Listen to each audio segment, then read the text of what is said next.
leaders, the pastors. So that's next Sunday right here at 10:30 a.m.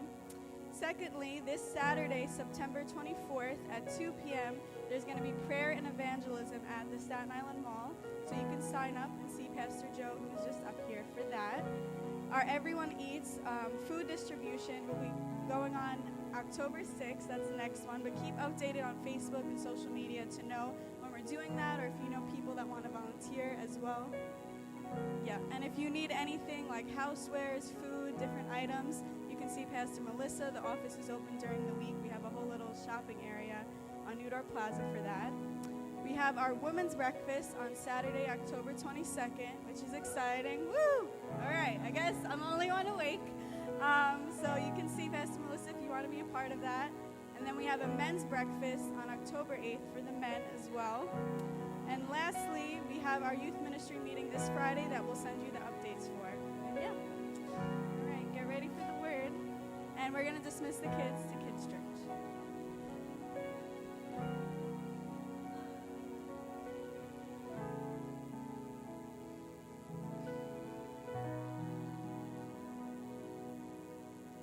Good morning. We are excited. This is the curse of being tall. Just give me a second. It's always forever. And no knock on short people.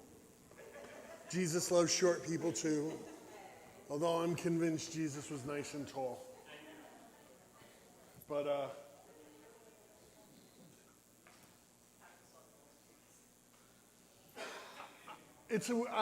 I have a little, as the kids are being dismissed, we're going to take the kids to the back right now. We have a great opportunity for them to go and learn the good news on their level, which is exciting. The teens Friday get to hear and experience the good news. And I use the word the good news because that is what Jesus preached, was good news. I think that somewhere in our lives, and you can tell me, Pastor Steve, you're redundant because all you talk about is the gospel. And the truth is that's all there is to talk about. The truth is that the gospel is not everything, but the gospel affects everything. Let me use it this way. The good news of the kingdom of heaven affects everything. Every single area of our life is affected by the good news of the kingdom of heaven. Jesus did not preach anything other than the kingdom of heaven. If we theologically make a construct of Jesus' stories, if we make Jesus' teachings, Jesus' life, there was one theme that carried through all of Scripture, and it's kingdom. As a matter of fact, it's what we're looking at. There's two themes throughout the entire Bible. The Bible does not deviate from two things: kingdom and covenant. That is, matter of fact, what the Bible consists of. Kingdom, God's place, God's rule, God's authority, and covenant, how God blesses and how God extends to us. Everything is touched by covenant and kingdom.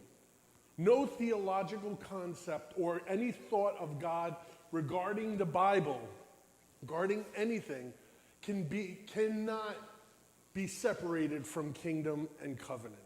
On Wednesday nights, we're talking about covenant, right? We're delving into covenant and what covenant theology is. But here on Sunday, God has really shifted my heart. And let's be grateful, first of all, that God speaks, God moves, God changes. Meaning that let's be grateful that God changes our thinking. Because God is unchanging, but if we were to possibly take all of God's information and try to absorb it, we would literally melt. Like our brains would pop, we would explode. Because God is just too big. He's too magnificent. He's too worthy. Just think of that, all of creation, all of the universes, all of the galaxies, everything that is around us sits inside of him. It's not apart from him, it's in him. And the very fact that everything is in him lets us know, Paul quotes it as he's standing about to deliver his sermon to the Gentiles, one of the greatest sermons to the Gentiles given. He sees it, and he sees this statue of an unknown God, and he says, in him we move, in him we live, in him we have our being. Before you say anything, that is a Grecian quote. He is quoting the Greeks. He's not quoting the Old Testament. He said, and you have heard it said among your gods that in him, that there is a God above all gods, that in this God we live, we move, we have our being. And this God has a kingdom. And if we understand his kingdom, we know that his kingdom has no beginning and his kingdom has no end. His kingdom sits beyond time. So the things that we use in our quantitative analysis of structures, of principles, of things, we measure things by time, by space, and by matter. Those are the ways we recognize things to have purpose and has existence. The problem is God sits outside of time. Time is inside of God. We only start counting time when? When do we start counting time? When we're born. That's when our time clock starts. That's why we celebrate birthdays, right? We celebrate them because the time clock, and as the birthdays get older and the time clock gets older, what do we have? We tend to celebrate it more. We tend to celebrate the beginnings and the ends more than we do the middle, don't we? Like birthday number 17. It's like, you're not 18, you're not an adult yet, you're not 13, you're not becoming a teenager yet. You just had your sweet 16 or your quinceañera or whatever you're having, and you're kind of like, okay, 17. It's the letdown year. Let's be honest. It's the letdown year birthday. You just had this big party 16. You can't wait till you're an adult 18, but you're 17. But 75, oh my God. You know, that's the diamond year. We celebrate that. 50 is the golden year, right? The gold year. Hint, hint, hint. When I turn 50, gold is totally an acceptable gift to bless me with. I will not say no. You know, 18 karat works good. Would like that. Italian, Greek is good. We like that. But anyway, we tend to celebrate the milestones. 50 we celebrate. 51. It's 51. 75. 77. You follow what I'm saying? Anniversaries. Right? In a couple of years, you know, I have to come up with some big promises because we missed 20, and 25 is approaching in a couple of years. And, you know, in those couple of years, you know, the 25th anniversary, everybody wants you to do something. Well, what are you doing for your 25th? Oh, we got to renew vows. Why? The first time we made them, they broke? Like what did we not do? What did we not do? I think the one thing we don't have to do is reaffirm our vows. We're 25. You follow what I'm saying? But that we have this way of celebrating and marking time.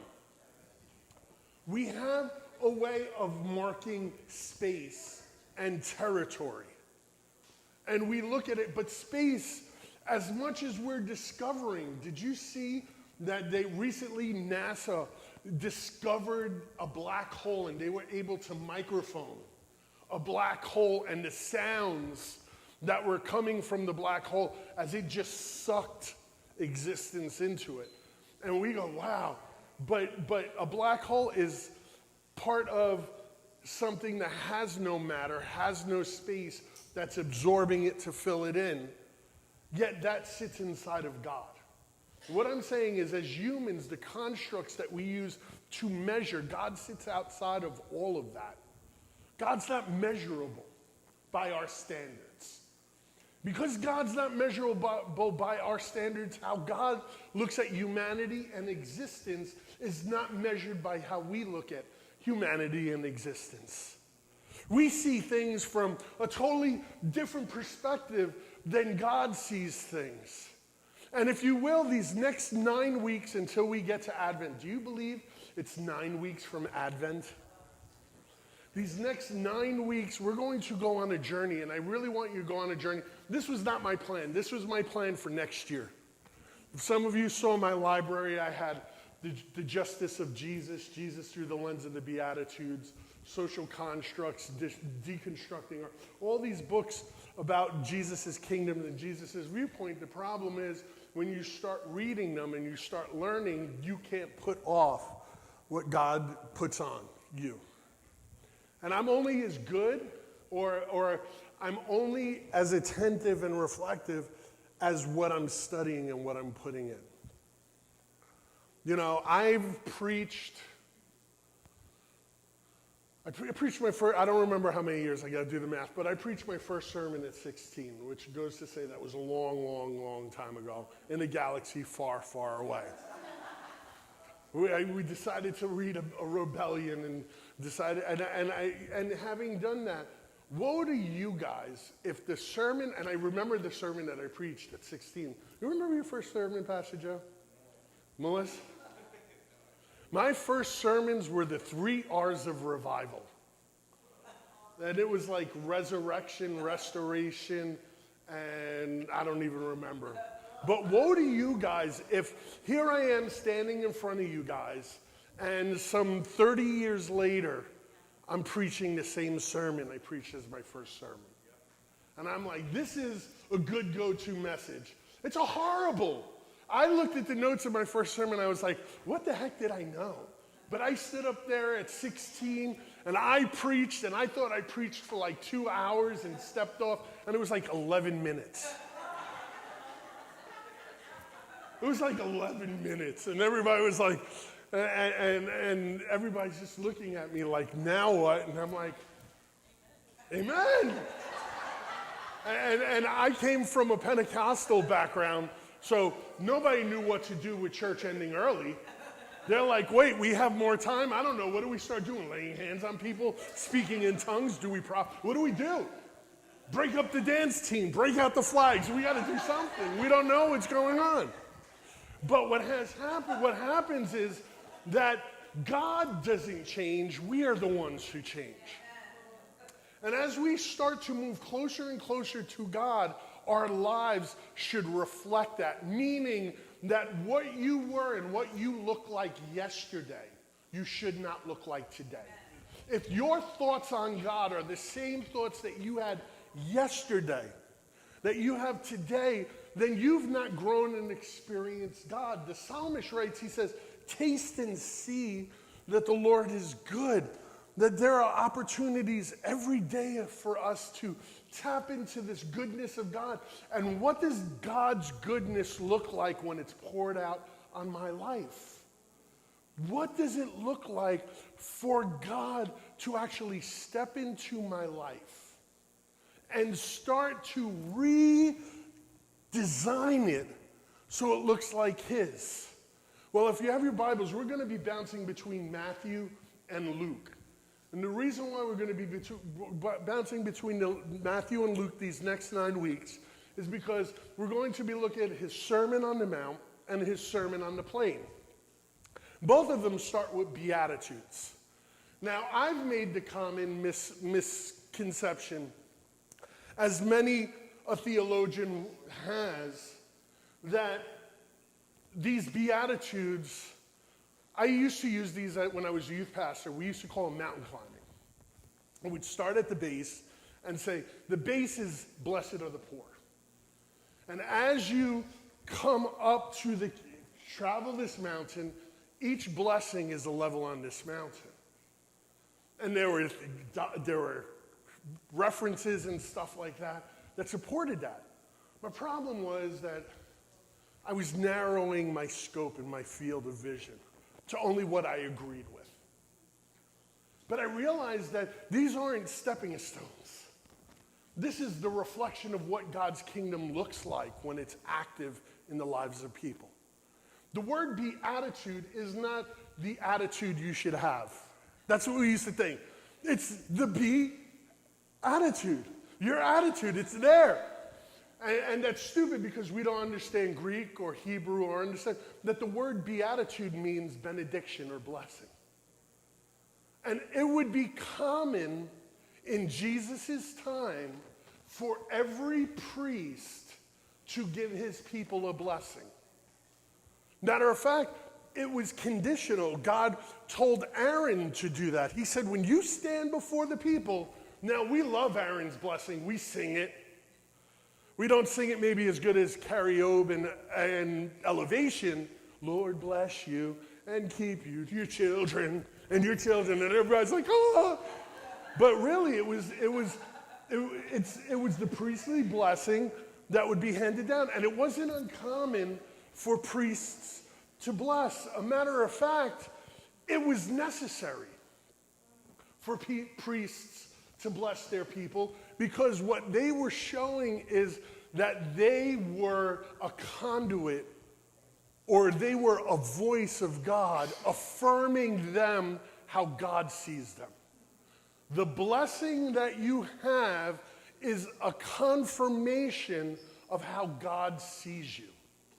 Not how you see you, but how God sees you. That the blessing actually really starts as God sees you. So let me give you some preface. Jesus in Matthew chapter 4, really important chapter. We're not the temptation, but the next part after, Jesus is walking through Judea and Galilee, and he sees fishermen. And he comes to these two fishermen, Simon and Andrew, and says, come, follow me, and I'll make you fishers of men. So them two follow, and then he goes a little way longer, and he sees John and Andrew and goes, come, follow me, make you fishers of men. And they drop their nets, and they follow him. And Jesus, it says that Jesus starts preaching the kingdom of heaven. And the sick and the lame and those that were demon-possessed, those that were having epileptic seizures, those that were having mental issues, those people that felt like they were troubled were coming to Jesus by the boatload. And Jesus was healing them, and he was delivering them, and he was setting them free. And now he sees the crowds that have been gathering, and he sits along the mountainside with his disciples. Who were his disciples? Well, if you read Matthew chapter 4, it was the sick, it was the poor, it was the hungry, it was the lame, it was the demon-possessed, it was those that were having medical issues, it was those that were suffering, those that were at their lowest. And Jesus sits. Jesus presents the kingdom of heaven. And this kingdom that he presents as a kingdom. All kingdoms have a king, all kingdoms have a people, and all kingdoms have a reign. Just remember that. Especially you guys in your DNA groups tomorrow. Do you remember? Kingdom. Jesus equals kingdom. Kingdom is people. Remember this, leaders. People. And a reign. There's a king, there's people, there's reign. Jesus is the kingdom of heaven. Jesus is the king come down. Matter of fact, it wasn't that hard of a story to believe for people. Jesus sharing a story of royalty, stepping away from royalty to come to the people as a deliverer of their oppression. Where would they have heard that story before? Who was royalty that stepped down and came back as a deliverer to them? Moses. So when Jesus starts talking about him being the King of Kings and the Lord of Lords and stepping into existence to come and free their people, they go, we know this story. We've lived this story. This is our history. And now we're seeing it firsthand. Do you get that? For you to be a Jew at this time, for you to be living in Israel at this time, under the greatest kingdom the world has ever known. Did you know Rome at that time was the greatest kingdom? It was the greatest benevolent kingdom. Did you know that it was because of Rome that clean aqueducts and clean water were pumped into Jerusalem? That it was the Romans that created the aqueduct system of waterways. And think about all the clean and fresh water now they brought to cities. Yet they were the most brutal, ruthless people ever. Yet they were benevolent. They would ride into town and throw bread to the hungry. And we would see their benevolence, yet people were being murdered, people were being tortured, people were being killed because they wouldn't submit to the Roman way. The Roman way, the way of the kingdom. And everyone was fine with the Roman way because we're all moving in the same direction until Jesus. Jesus comes and he starts shaking things up because he doesn't say that the Roman way is the way. He says there's a different way, a kingdom way, and the kingdom of heaven is here. Understand that the kingdom of heaven is here. There's no analogy in that. There's no figurative tense. He's not figuratively speaking like the kingdom of heaven is here, but it's really not. The kingdom of heaven is here with all of its power to do what the kingdom of heaven is, which is to turn the world upside down. So for the next 9 weeks, we're going to talk about this upside down kingdom. What does it feel to live in an upside down kingdom? Have you ever thought of that? I don't know if you've ever had the privilege of traveling, but in the privilege of traveling, there's countries around the world that don't drive like we drive. Matter of fact, it's kind of scary the first time I ever did it because I was on a missions trip, so it meant locals were driving me around. And while I'm in the car with the locals, I noticed, first of all, the driver's on the wrong side of the car. But that's not even the least of the problems. They drive on the wrong side of the street, which means that the turning lanes are coming at you now instead of you turning away. There's nothing scarier than watching cars coming at you. It presents tension. It presents fear. It presents conflict. Because what is natural is now unnatural. What is natural for me is now unnatural, and it causes conflict, causes fear and tension within me. When Jesus presents this kingdom, what do you think it's going to do to the people? It's going to present tension. You should have tension, you should have fear, and you should have conflict in your life when Jesus starts speaking. Because it's turning your way of ordinary upside down. And you don't know how to deal with it. And that's okay. Jesus understands that. Jesus understands that it's okay for you to doubt. It's okay for you to fear. It's okay for you to have conflict and feel like you're going in the wrong direction. A matter of fact, that's where the word friction comes from. When two things go in opposite directions. We should be at friction with the world. We should be moving in a different direction. And Jesus says, if you feel a little overwhelmed, if you feel a little anxious, has following God ever make you feel overwhelmed? Like, oh my God, there's so much. Have you ever felt anxious? Like, I got to do this. Have you ever had fear? You know what one of the greatest fears I wrestle with? Can I share it with you? You know what one of my greatest fears is? Being everything Jesus asked me to be. Scary. Because it means there's no more Steve. And there are parts of Steve I actually like. There are parts of Steve that because I've known Steve. We've grown up together. Steve and I are best buds. Steve has gotten me in a lot of trouble. But Steve has also blessed me a lot. So when Jesus says stop being Steve and start being like Jesus, of course I'm going to be afraid. Well, you're a pastor. You're not supposed to be afraid. Oh, yeah.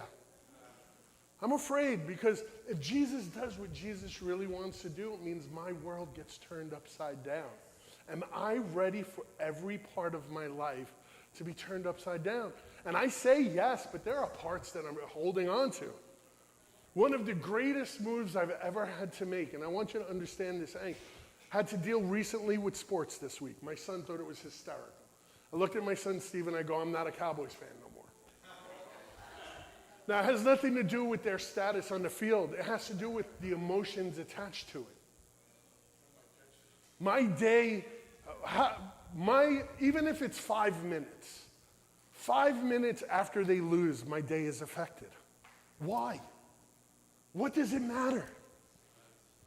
So I said, you know what? I'm just going to start watching football just because I like football. I really enjoy it. But for me to be affected by the winners and losers to a point where it changes my attitude. Have you seen guys when the Jets lose or the Giants lose and their day is just messed up? Oh, don't talk to me that. Well, that means that one kingdom is having the kingdom of the world shouldn't affect me like that. That's just a little thing. How about if you order the wrong food at a restaurant? Have you ever gotten upset by that?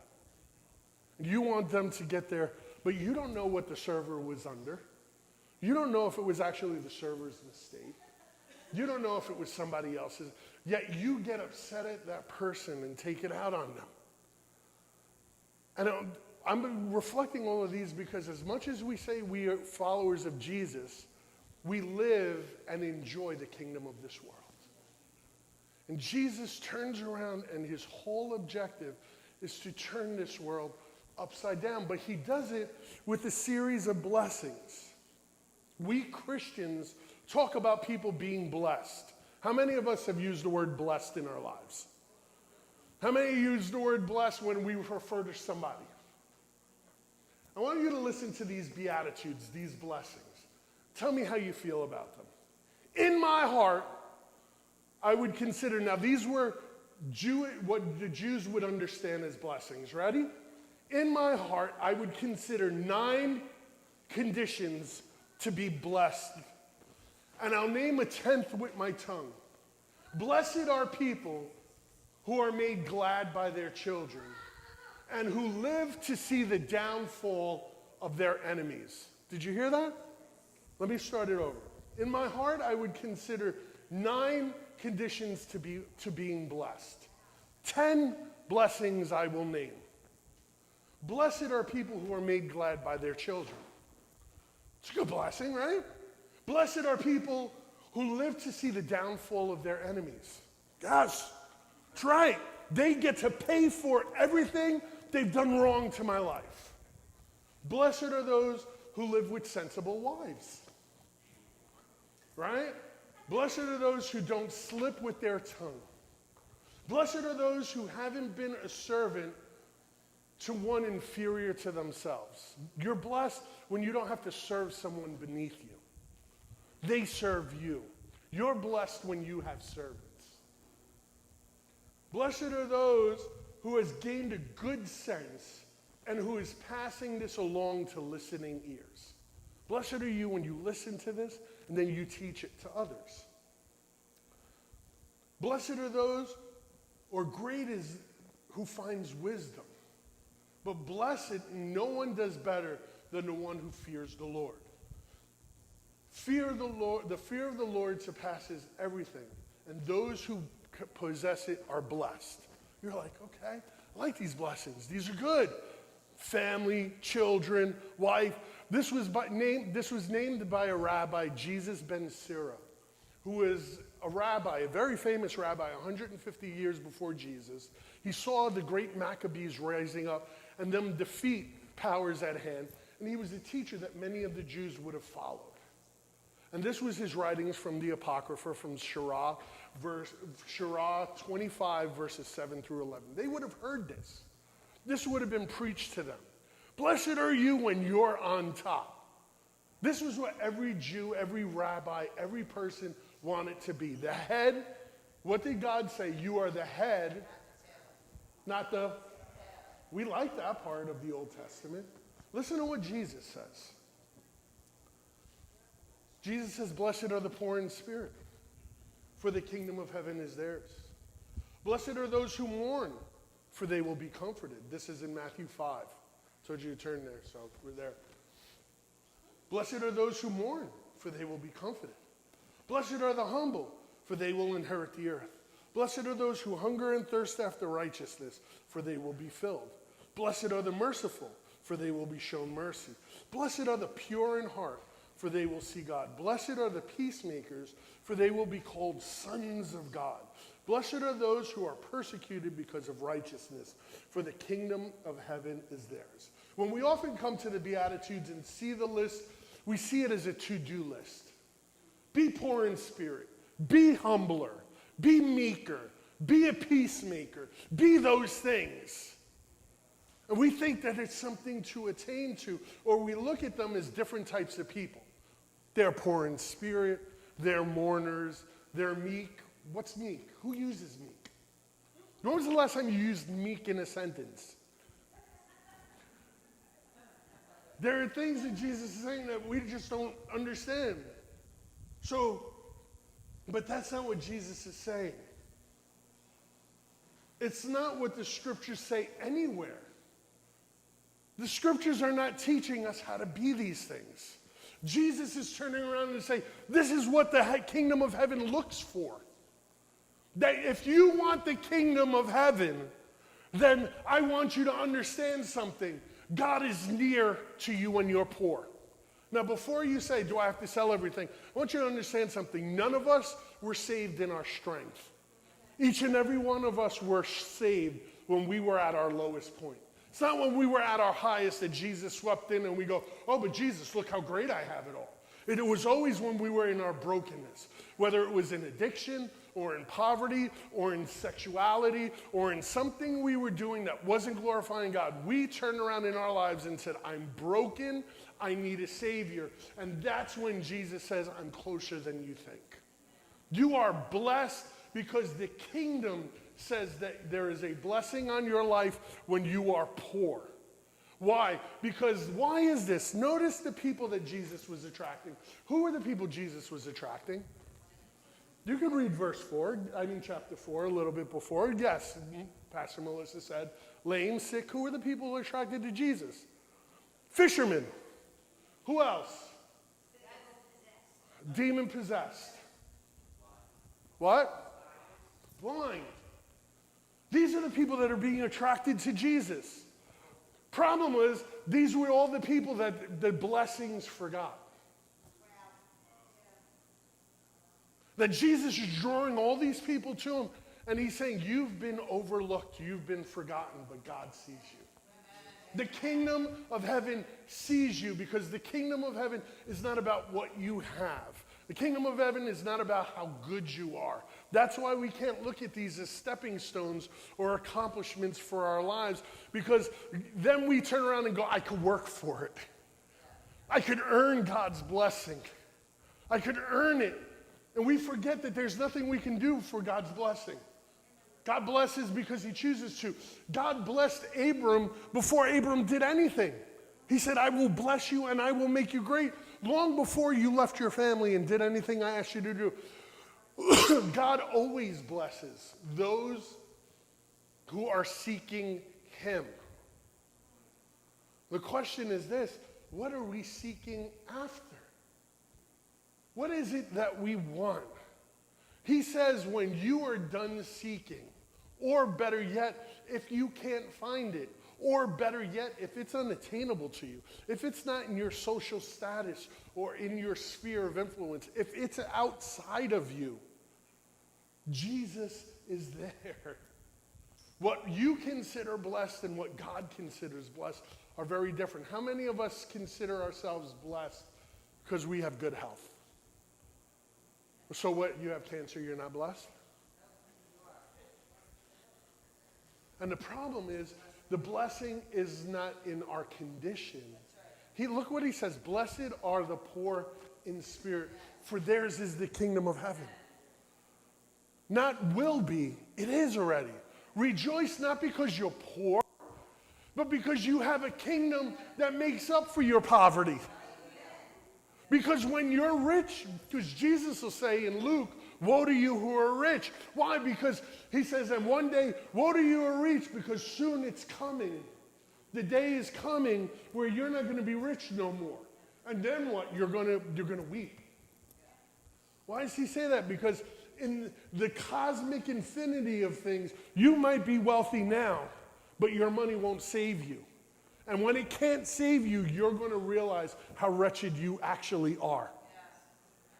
Blessed are you woe to you who laugh, Jesus will say. What's wrong with laughter? That word laughter, it's an amazing word. It's such a great word. You know what he's saying about that word laughter? It means victory party. It's when one candidate beats another candidate in a race and they throw a party. Or one team beats another team and they throw a victory party. It's a parade saying, we're the victors. We're the champions. Don't we as Christians love parades? Don't we love to show off our victories? Don't we love the world to recognize how victorious we are and how great we are? Jesus says, woe to you when you're laughing. Because one day you're going to weep because you're not going to be on top. You're going to realize that everything you did to win and to be the best, God doesn't care. My goal to say we need to be the biggest church on Staten Island is the most evil thing I can say. Evil, because it says that only God's blessing could be on us if we're this big. So we have to work everything we need to be like this. And the truth is, God blesses what he blesses, and he blesses things that remove ourselves out of the picture. What he is teaching us in these Beatitudes is his blessings are upon you when you let go of everything else. Poor in spirit. Well, does he mean spiritually poor or economically poor? Can I ask you a question? When you're economically poor, does it affect you spiritually? We're Westerners. Westerners cut everything up. We compartmentalize. This is an Eastern religion. This is an Eastern religion. This means that incorporates everything. That wealth was not just about you having money, but wealth was about you being healthy, about you having a good family, about you having everything. But Jesus would say, but that's not blessed. That's not what blessedness is. Blessedness is when you're willing to let everything go for Jesus. Where you're willing to lay everything aside for him and his kingdom. To live in his kingdom, letting go of everything else. See, the poor are very close to letting go of everything because they have nothing. You follow what I'm saying? We've made Christianity in America a middle-class religion. We've made it that, well, God blesses you when you work hard. God blesses you. If I went around the room and say, tell me what God blesses, we could do that for 30 seconds. If someone has a house, would you say, oh, have people bought a house and said, look how God blessed me? Maybe you've done it. Have you ever gotten a house or an apartment and said, look, Lord bless me? So if you were homeless, God doesn't bless you? Look at the car God blessed me with. So if you have to take the bus, you're not blessed? Do you follow what I'm saying? Look at all the food we have in our house. So if you have no food, that means God's not blessing you? That's what Americans think. If I start throwing stuff at you, what God's been working in my head, you want to live in here for a minute? Do you think God is pleased with Christians killing Christians? So why do Christians go to war and bomb other countries? Don't you think there were Christians living in those countries that they shot and dropped bombs on and killed? So what, they're going to stand in heaven and go, high five, dude. Thank you. You got me here faster. You sitting in that F-15 dropping bombs on my hometown, thank you, because you helped me see Jesus faster. And then you're going to go, praise God, I'm glad to facilitate. You see what lives up here? And Jesus is turning around going, where's your heart? Where's your heart in this? Mr. Martino, Stephen, there's too much Stephen alive in you. There's too much of you thinking and saying things are okay that aren't okay. There's too much of you that care too much about this world. It's too much of you that cares about what's going on around you. You're not seeing the kingdom. You're looking at the kingdom of this world. Where are you seeing the kingdom of heaven? Jesus is saying, all I see is the kingdom. When Jesus walked, he said, I don't see the kingdom of this world. I see my kingdom. Because my kingdom is here. It's now. My kingdom is in earth. Matter of fact, Jesus' kingdom, did you know Jesus' kingdom even has an army? Has an army. They were arrested Jesus, and Peter goes to strike him. They go, hold on. Dude, what are you doing? Put your sword back. I could send 10,000 angels if I wanted. But I don't. Why? Because I'm not here to fight.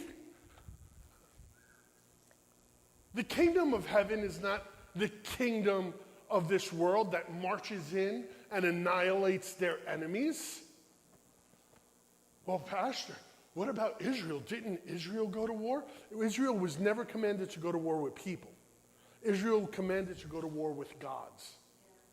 The people that Israel warred with were because they worshiped gods that were detestable to God. And armies believed that if they were victorious in the name of their God, they would honor their God with sacrifices. So they would go to war and say, Baal gave us victory. Diog gave us victory. Molech gave us victory. Let's worship and offer sacrifices to them. And God said, well, these gods are detestable. These gods are making people do horrible things. They're killing people for their God. They're doing detestable, filthy sexual things because of their gods. Well, we need to let them know that there is only one God. That's why Israel went to war. But what did it show? That war doesn't work. Because Israel, having the King of Kings and the Lord of Lords, still rejected God. Still turned from God and rejected him and said, no, we like it our way. We want to be like every other kingdom. We want to be happy. We want to be wealthy. We want big. We want a kingdom that knows no end. We want to see it here. Make Israel great again. Let's storm the Capitol. Let's riot. Let's do this. And we sit on Fox going, we cheer Fox News, and we cheer Trump, and we cheer Biden, and we cheer the Supreme Court, and we cheer everything. And none of them fight for you. None of them do anything for you. We live in a kingdom whose authority and rule is Jesus. And I want us to understand this because you are blessed. Not because Pastor Steve says you're blessed, or we do a benediction or a blessing at the end of the service. You are blessed because Jesus sees you. Isn't it amazing that with all your mess, all your crap, all your stuff, Jesus sees you? He knows that no matter where you're at, what you've done, I see you. Because I see you, I'm closer than you think. But you're looking at the wrong stuff. You're cursing your poverty instead of looking to me. You're mourning, saying there's no hope. And he's saying there's hope. You're meek. You know what meek means? It means not to consider yourself very lofty. Moses was considered meek. Meek means not important. Would you think Moses was very important in God's plan? But Moses was called meek. Why? Because Moses knew he wasn't important. That's why Moses was so great. I'm not important, God's important. Because if it wasn't for God, I wouldn't be standing here. How many of us would actually think life like that? I'm not blessed because of the car I drive. I'm not blessed because of the money I have. I'm not blessed because of my kids and my family. I'm not blessed because I married a wonderful woman. I'm not blessed because of all these things. I'm blessed because Jesus sees me. And because Jesus sees me, I can live for his kingdom, knowing that the approval of the King is upon me. We are ambassadors, the Bible would say. We are representatives of the kingdom. One of the things that representatives of other kingdoms have here on this earth is called diplomatic immunity. Means that I'm not held to the rules of the country because I'm a representative from another country. So their rules, their laws supersede yours because I don't belong to you. Imagine if we started looking at this world and saying the rules of this world don't matter to me. They don't mean nothing to me. You're telling me that we can't reach Staten Island without a building? Hold my beer. Watch this. That's the joke. I'm sorry if it offended somebody. I didn't mean to. I know some of us are in recovery. It was a joke, meaning, watch this. Because God can do what God can do, unlike anything men can do. We are either trying to be men or we're trying to be Christ, but we can't be both. Either we're trying to win the approval of men, Paul writes. Paul says, if I want men's approval, if I want men's blessings, I wouldn't be a servant of Christ. As a matter of fact, Colossians chapter 3, starting in verse 1, lets us know that we shouldn't think like the world thinks. And we shouldn't do what the world does, but we should put on the mind of Christ that helps us put aside all these worldly things and focus. Focus on who? Focus on Jesus. So who is the person Jesus called blessed? The person who reaches the end of him or herself. The person who knows they have nothing they can offer God. If you're sitting here and say, God, I can't give you anything, you are in the perfect place for God to bless you. Because he doesn't want anything from you.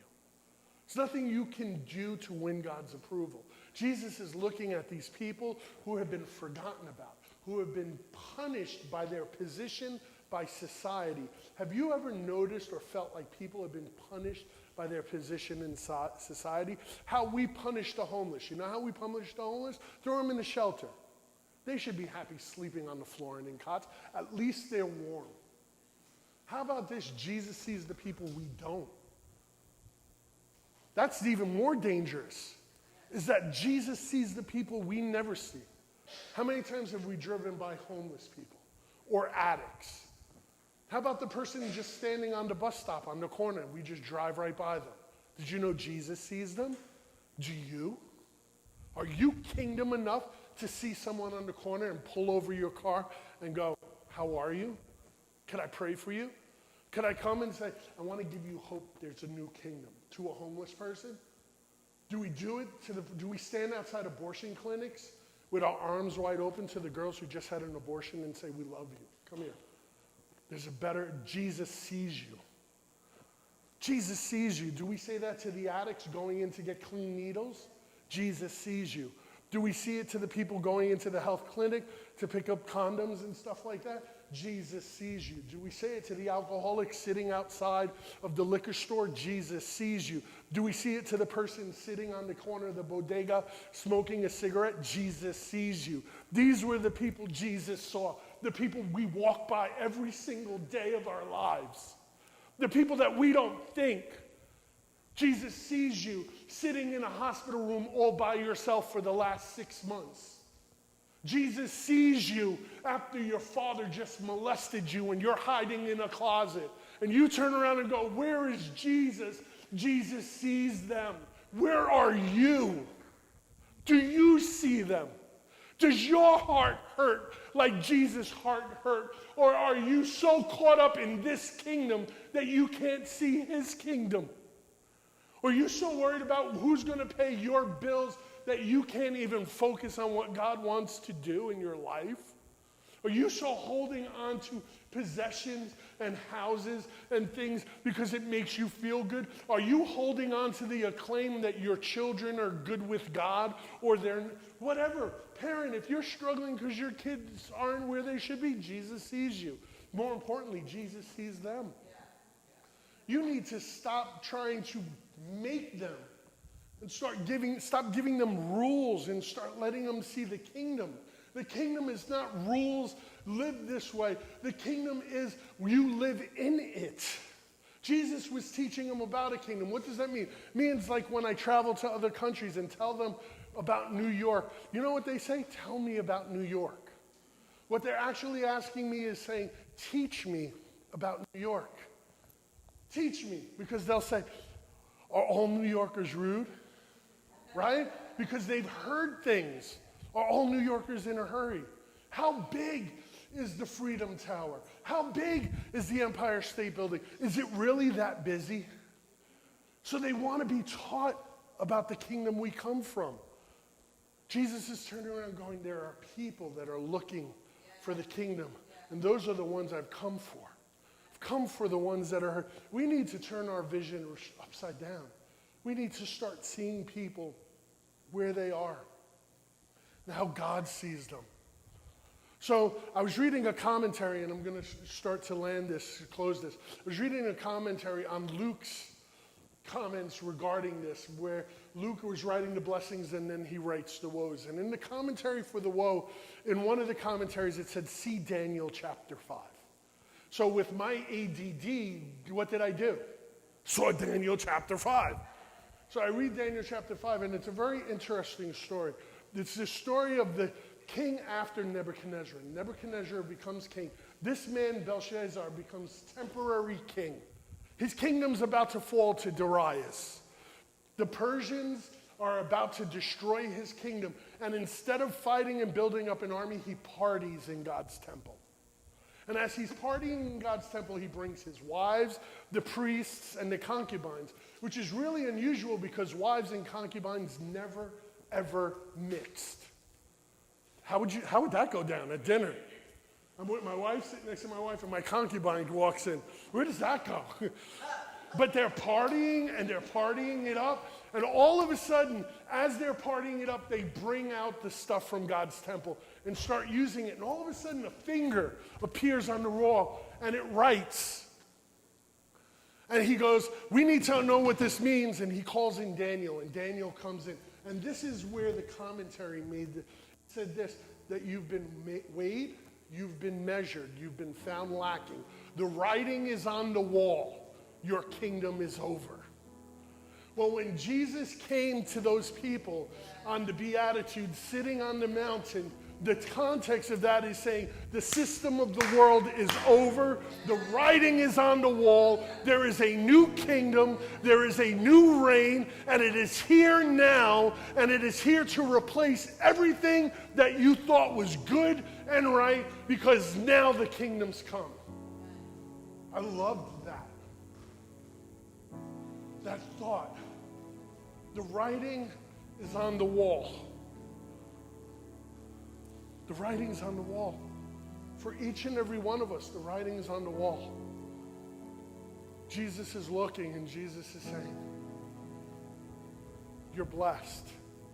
Not because of what you have, but because who you have. You're looking at blessings like the world looks at blessings. And for you to understand this upside down kingdom, you have to realize that everything that makes you blessed does not count in God's kingdom. Matter of fact, in 1 Corinthians chapter 3, I believe, correct me if I'm wrong, one of you guys on the side, if you want to look at it real quick. Paul is writing, and he says that we're going to stand before the Lord, and everything that we consider a blessing is going to be put to fire. And only that which is precious is going to remain. Which means that when I stand before heaven, God's going to light my house up on fire. He's going to light, isn't that crazy? He's going to light my cars up on fire. He's going to light my family up on fire. And only that which he's in is going to remain. Everything else is going to disappear. How are we going to feel when we've stood before God and we've striven more for the kingdom of this world than we have for the kingdom of heaven? That we give more for the kingdom of this world than we do for the kingdom of heaven. That we live more for the kingdom of this world than for the kingdom of heaven. And then you turn around and say, well, what does Jesus want me to do? Quit my job and follow him? Yep. Yeah. That's what he did to the fishermen right before he did this sermon. Come follow me. Come follow me. I'll make you fishers of men. And they quit and went? Yeah. What about their families? I don't think they were thinking about their families at that moment. Before you get on me, Peter was married, had 2 children. One of his daughter was crippled and handicapped. So not only did Peter have responsibilities to his family, he lived with his mother-in-law. They were all together in a house. But Peter's influence, Peter's decision to stand up and follow Jesus affected his family. Why? We wouldn't have the Gospel of Mark without it. Mark was written by his son. How do you know that? Well, when Peter's epistle in 1 Peter chapter 5, at the end of his epistle, he says, and my son Mark. Now, if you look at the Greek, it's really John Mark. John Mark was the person whom Peter decided wasn't good for him at the moment because he quit on them. But later on in life, Paul calls him back and says, you know what? He's beneficial to me now. Why? Because there had to be a kingdom lesson learned. What do I think that kingdom lesson learned? Could I just take a little liberty? Little liberty just in my head. Mark was a pastor's kid. Pastors' kids think they know it all. Pastors' kids are traveling with Paul. And Paul tells the pastor's kid to do something, and the pastor's kid goes, no, I'm not doing it. You know who my dad is. And Paul goes, you're not good for me, go. I don't have time for this. And after he fell and got humbled a little bit and realized what God wanted, it was that. Why am I saying this? Because the writing's on the wall. Writing is on the wall that the kingdom of this world is coming to an end very quickly. The writing on this wall is that this world has been weighed, it's been measured, and the system has been found lacking. And Jesus is looking and saying, you can live with the writing on the wall knowing that you're going to stand in judgment. Or you can live knowing that you belong to a kingdom that knows no end. And the choice is up to you. But what he's saying is, I see